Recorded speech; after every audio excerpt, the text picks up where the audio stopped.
The Titanic, जिसे दुनिया भर में कभी न डूबने वाला जहाज माना जाता था, लेकिन आज से करीब 100 साल पहले कभी न डूबने वाला ये जहाज डूब गया और इसके डूबने का रहस्य आज भी साइंटिस्ट सॉल्व करने में जुटे हैं। जहां 3 लोगों में से सिर्फ एक ही इंसान बच पाए थे, वहीं 1500 से ज्यादा लोगों ने इस दुर्घटना में अपनी जानें गंवाई। लेकिन इन सब मरे हुए लोगों में से सिर्फ 340 लाशों को ही बरामद किया जा सका। तो अब ये सवाल उठता है कि बाकी के 1160 लाशों का क्या हुआ। चलिए उससे पहले एक रीकैप देख लेते हैं।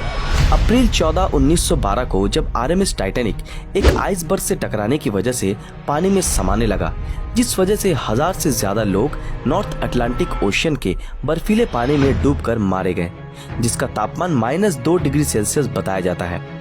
इतने लोगों के मारे जाने के पीछे जो सबसे अहम कारण बताया जाता है वो है टाइटैनिक पर लाइफ बोट्स की कमी। जहां टाइटैनिक के पैसेंजर कैपेसिटी के हिसाब से 60 लाइफ बोट्स होने चाहिए थे, वहीं टाइटैनिक पर सिर्फ 20 लाइफ बोट्स ही मौजूद थे। लेकिन इतने बड़े शिप पे लाइफ बोट की कमी हुई कैसे? जब टाइटैनिक अपनी यात्रा शुरू करने वाला था, तब टाइटैनिक के मालिक दल ने ये देखा कि अधिक लाइफ बोट की वजह से टाइटैनिक के डेक का लुक फीका फीका लग रहा है और इसी कारण उन्होंने लाइफ बोट्स को कम करने का फैसला किया। लेकिन किसे पता था कि टाइटैनिक को खूबसूरत दिखाने का ये निर्णय इतने सारे लोगों की जान ले लेगा। इससे बुरा और क्या हो सकता है कि शुरुआत में जिन लाइफ बोट्स को रिलीज किया गया उसमें आधे पैसेंजर्स भी ठीक से सवार नहीं थे, जिसमें अगर भर भर के लोगों को चढ़ाया जाता तो शायद और भी बहुत सारे मासूमों की जान बचाई जा सकती थी।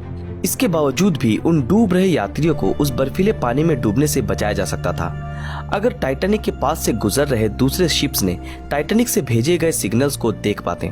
लेकिन दुर्भाग्य से ऐसा हुआ नहीं, क्योंकि साइंटिस्ट ये बताते हैं कि इन सिग्नल्स को न देख पाने का कारण था लाइट रिफ्रैक्शन। और साइंटिस्ट ये भी बताते हैं कि यही घटना उस वक्त भी हुई थी जब टाइटैनिक आइसबर्ग से टकराने वाला था, जिस कारण टाइटैनिक के चालक उस आइसबर्ग को नहीं देख पाए और बहुत देर हो गई।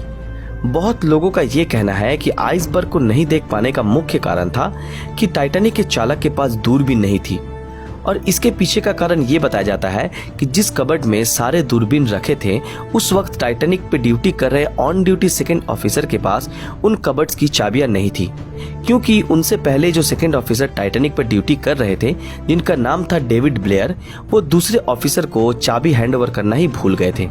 और अगर उनके पास उस वक्त दूरबीन मौजूद होती तो शायद वो बहुत दूर से ही उस आइसबर्ग को देख पाते और टाइटैनिक का रुख मोड़ सकते थे और बच सकते थे। लेकिन किस्मत को तो कुछ और ही मंजूर था।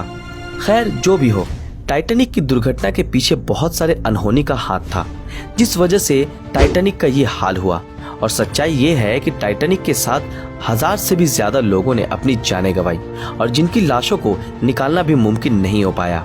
सो गाइस, अब चलते हैं हमारे असल सवाल पर कि उन लाशों का क्या हुआ जो उस दिन टाइटैनिक के साथ उस पानी में डूबे थे। सोर्स के मुताबिक टाइटैनिक के डूबने के 1 घंटे के बाद ही एक बहुत ही भयानक तूफान उस जगह के ऊपर से गुजरा जहां टाइटैनिक डूबा था, जिस कारण समुद्र में उत्पन्न हो रही बड़ी बड़ी पानी की लहरें और तेज हवाओं ने उन सारे लाशों को घटना स्थल से 50 माइल यानी कि करीब 80 किलोमीटर दूर बहाकर ले गई। और यही वो कारण था कि जिस वजह से जो पहला शिप दुर्घटना स्थल पर पहुंचा था, उन्हें सारी लाशें नहीं मिली। जिन लोगों की लाशें नहीं मिली उनकी कब्र तो समुद्र की गहराई में ही बन गई, लेकिन जिन लोगों की लाशों को ढूंढा जा सका उनको हैलिफैक्स कनाडा भेजा गया और वहीं उन्हें दफना दिया गया।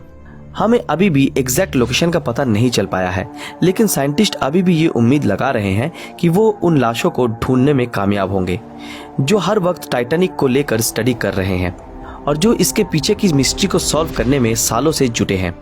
इस भयानक दुर्घटना में 1000 से ज्यादा लोगों ने अपनी जानें गंवाई, जिसके बारे में सोचने से भी आज हमारी आंखें नम हो जाती है। लेकिन अफसोस की बात तो ये है कि उस दिन उस दुर्घटना को टाला जा सकता था, लेकिन किस्मत का लिखा कौन पलट सकता है। दोस्तों, आज के लिए बस इतना ही। अगर आप भी टाइटैनिक से जुड़ी कुछ जानकारी जानते हैं तो हमारे साथ कमेंट सेक्शन में शेयर कर सकते हैं। अगर ये वीडियो आप लोगों को पसंद आया हो तो इस वीडियो को लाइक और ज्यादा से ज्यादा शेयर जरूर करें।